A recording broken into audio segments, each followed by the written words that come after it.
السلام علیکم پیارے دوستو، پیش خدمت ہے قصہ اندھا فقیر۔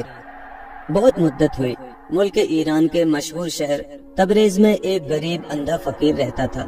وہ منہ اندھیرے اٹھتا، بائیں ہاتھ میں لکڑی کا ایک بڑا سا پیالہ لیتا اور دائیں ہاتھ میں لاٹھی سنبھال کر بازاروں میں بھیک مانگنے نکل کھڑا ہوتا۔ سارا دن گلی گلی کوچے کوچے بھیک مانگتا، اور جب سورج مغرب کی برف جھکنے لگتا تو شہر سے باہر اپنی ٹوٹی پھوٹی جھونپڑی میں رات بسر کرنے آ جاتا۔ اندھے فقیر کی آواز میں بڑا درد تھا۔ بھیک مانگتے ہوئے وہ طرح طرح کی نصیحت آمیز جملے اونچی آواز میں کہتا جاتا۔ یہ جملے ان لوگوں کے دلوں پر بہت اثر کرتے جن کے دروازوں پر اندھا فقیر روزانہ بھیک مانگنے جایا کرتا تھا۔ کبھی وہ کہتا، اے لوگو، غرور نہ کیا کرو، غرور کا سر ہمیشہ نیچا ہوتا ہے۔ جس نے غرور کیا وہ دنیا میں بھی ذلیل و خوار ہوا اور آخرت میں بھی ذلیل و خوار ہوگا۔ اے لوگو، انصاف اور دیانت داری سے کام لو۔ یاد رکھو، جو دوسروں کو دھوکہ دیتا ہے خدا اس سے ایک روز سب کچھ چھین لیتا ہے۔ اے لوگو، مجھے دیکھو، کبھی میں بھی تمہاری طرح آنکھوں والا تھا، کبھی اس شہر میں میری بھی بڑی عزت تھی، لیکن آج اپنے گناہوں کی سزا پا رہا ہوں۔ خدا کے لیے کبھی کسی کو دھوکہ نہ دینا۔ اس قسم کی آوازیں لگاتا ہوا ایک روز وہ شہر کے گلی کوچوں میں گھوم رہا تھا کہ ایک امیر آدمی نے اس سے کہا، بابا، میں بہت عرصے سے تمہیں دیکھ رہا ہوں اور جو آوازیں لگاتے ہو وہ بھی سنتا ہوں۔ ایسا لگتا ہے تم نے بڑی مصیبتیں جھیلی ہیں۔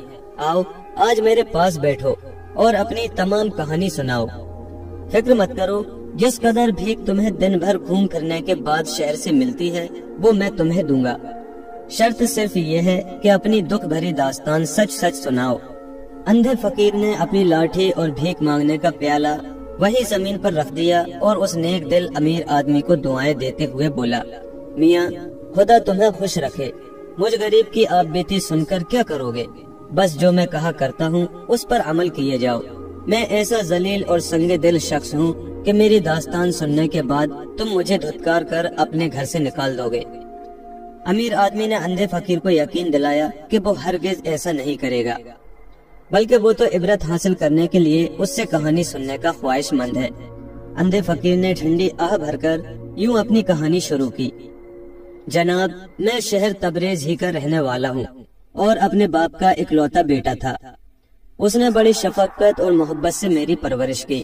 میری ماں مجھے چھوٹا سا چھوڑ کر ہی مر گئی تھی اور میری دیکھ بھال کرنے والا میرے باپ کے سوا اور کوئی نہ تھا۔ میرا باپ نہایت غریب آدمی تھا، سارا دن گھوم پھر کر مختلف چیزیں بازاروں میں بیچتا۔